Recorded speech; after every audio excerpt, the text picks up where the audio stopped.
Blue Eyes is rising in the ranks out here, challenging the unbridled might of Riza.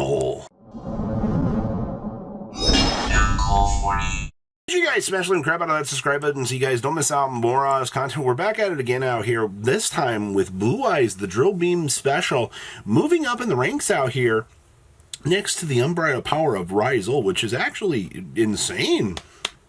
We got a meta challenger out here. Malice and Momento coming in your A tier.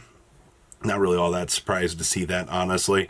B tier is, of course, Azamina White Forest. We've got some Gem Knights, some Chrystrons, some Labyrinth with some Fiend Smith Snake Eyes. Definitely interesting to see how that deck has kind of fallen from glory. We also got the Primite Lordly Load Fiend Smith pile. We got some Goblin Bikers, Illusion good stuff, good old Voiceless voice. We got Jirax and Tempais all the way down in C tier now. And in D tier, we got some Mermails, we got some Unchained action, some Rescue Ace, some Minkonko, and some Branded action for you. This is your landscape right now. Don't you love to see it? Let's pass on over to Decklist. This is basically your Blue Eye specialist to what's been going on, and you might have seen that we've been playtesting a similar build to this on the channel on the Saturday duels, which has kind of put this deck into a pretty cute position, but this build is actually playing Skill Drain right now, which I think is kind of cool to say the least. You also notice that the Stardust Cypher Dragon has started to fall out of here. I also do see that we are doing some pretty cheesy things down there in the side deck. You also do see Skill Drain in here. Oh man, a deck that can naturally play Skill Drain here. I didn't think I would see that anytime soon. Next up here we have the power of Riza. Nothing has really changed in this deck, if you want my opinion. I mean, you have the whole thruster built into the main deck. You are playing two of the new Exceed Monster down here from Supreme Darkness, which is really going to change this deck up. And you're relying on your Artifact Scythe package down here to get a lot of work done for you. It's standard as standard gets when you look at this deck. I would love to see some innovation, but I don't think it's going to happen anytime soon. Ooh, we have Malice for you. I see that this build is dedicating some slots to playing the Book of Eclipses. That way you can actually punish the opponent with playing the Code of the Soul for the extension, as you want to be seeing. I see we're playing the Pack bit in here as well. It's actually interesting that choosing to play the Pack bit instead of the Mirror Logic, which I guess does kind of come up. One of each of the traps still. No real change there. I do see we are playing a Lubellion in here, so we can just, what's the point of Lubellion? We're not even playing the other stuff. Okay, well, sure.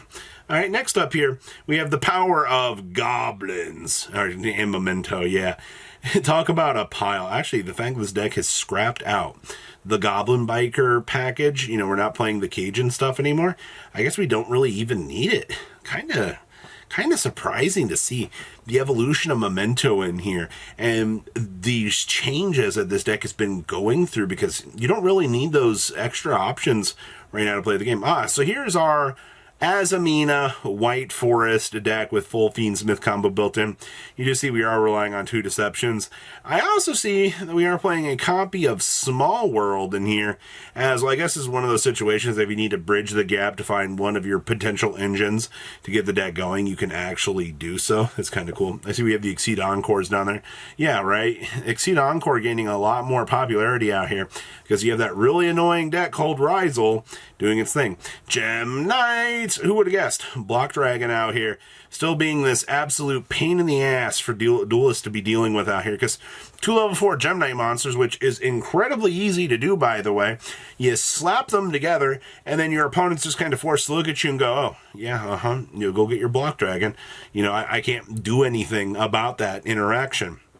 That's how insane that actual line of play is when you're looking at this. And hey, are those Exceed Encores down there? Well, yes, they are. Chrystrons. I still fundamentally look at this deck and question if this deck is going to do well in the TCG, because we are, in fact, lacking the Baron de Fleur.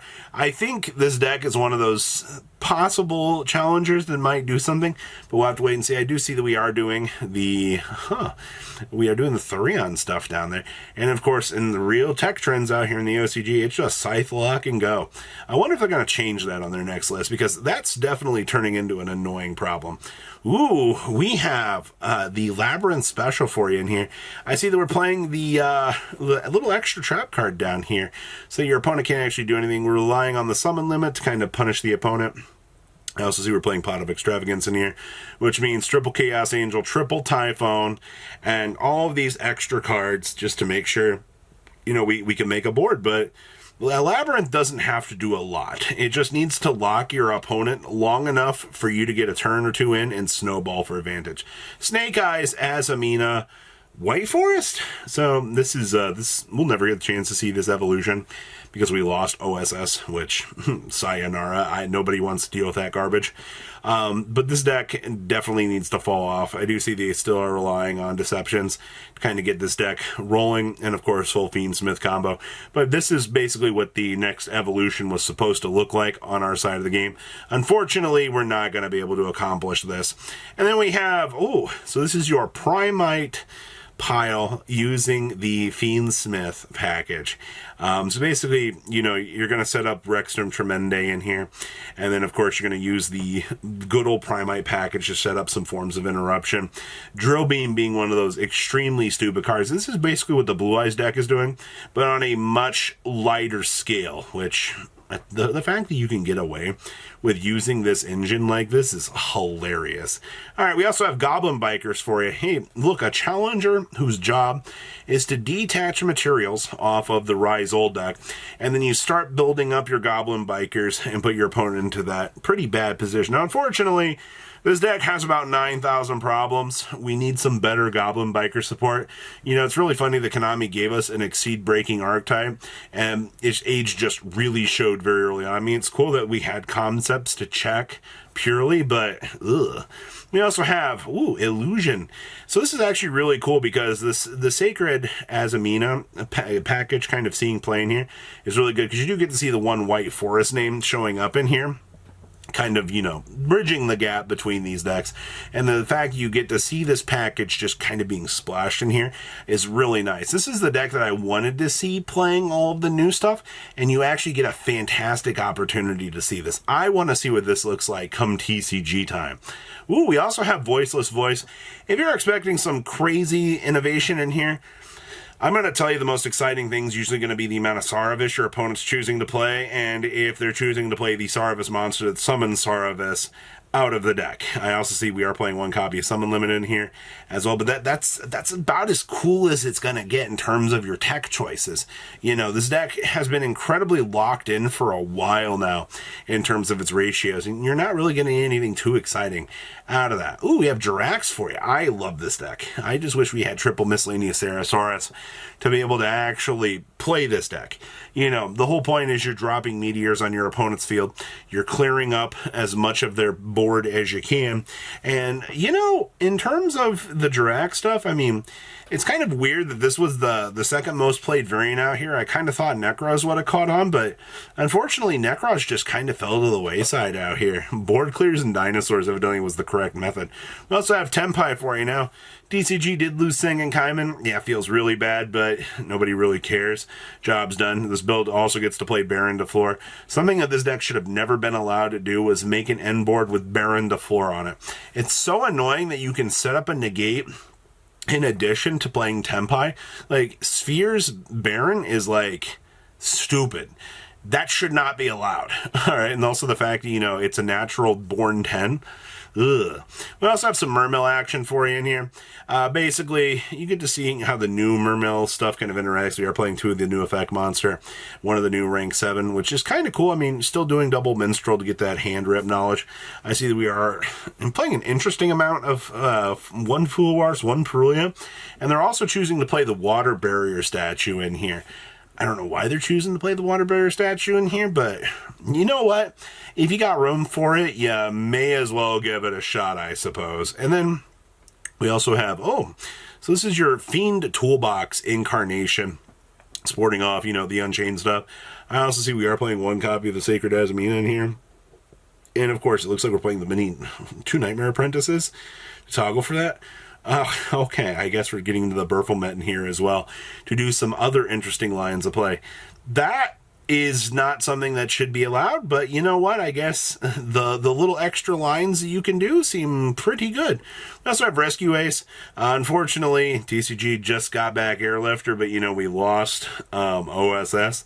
So playing the combination of cards for this, the lines are broken now. I am kind of curious to see if the TCG will be able to kind of pull something back together with this. You know, OCG still has Apollosa on their inboards, which does strengthen this deck, but you're still going full Fiendsmith combo. You're still going through a lot of the other extra lines that this deck was trying to have. And we also have Minkonko. I'm very impressed that this deck still does something. I also see that we're playing one of those interesting little equip spell cards out of the Animation Chronicle. That's kind of cheesy. But Minkonko, this deck still can steal games. Also, these decks don't rely on your opponent really doing anything. Like, they set up a field, your job is to OTK them, or, you know, hand them a nib token and then just reflect back and go. Definitely it seems worthwhile. And then we also have some branded action for you in here. You know, both formats officially have brand diffusion at 1. You know, your capacity is a little bit more limited in the BS that you can actually do, but also you can actually make the Light and Darkness Dragon in here, which is spectacular, actually. I see we're citing the Gimmick Puppet down there with Expulsion. Man, OCG, you definitely have a lot more cards than we do, but okay, so that's your breakdown for this week. What do you guys think? Please leave a comment down below. Tell me what you guys think, and I'll see your beautiful faces back here in a day, guys. Patrons, thank you.